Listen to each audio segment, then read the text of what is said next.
At some point in your life, you've been hurt by someone. Your heart's been broken. You've lost your trust in someone. And maybe this happened at a church. I grew up in church.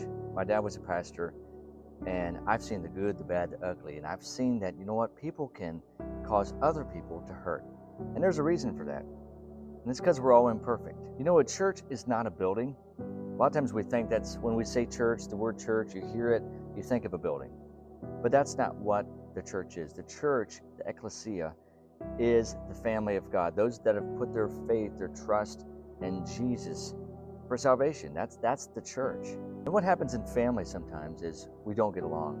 Sometimes we say something we shouldn't, we do something we shouldn't. But we're family, and sometimes that happens because we're imperfect.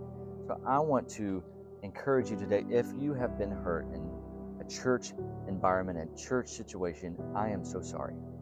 That is not how people should be. Those that have followed Jesus, we shouldn't be that way. But unfortunately, sometimes we fail. And sometimes those that claim to be a church person, religious person, really don't know Jesus at all.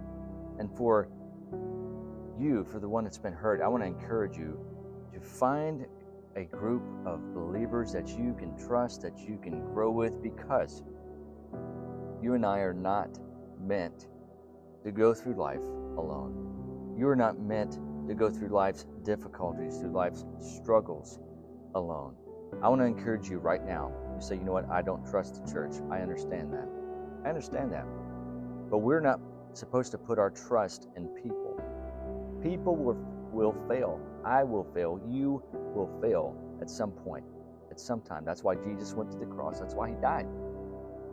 Don't put your trust in people, but put your trust in Jesus. Put your trust in Jesus. He's the only one that's not going to fail you.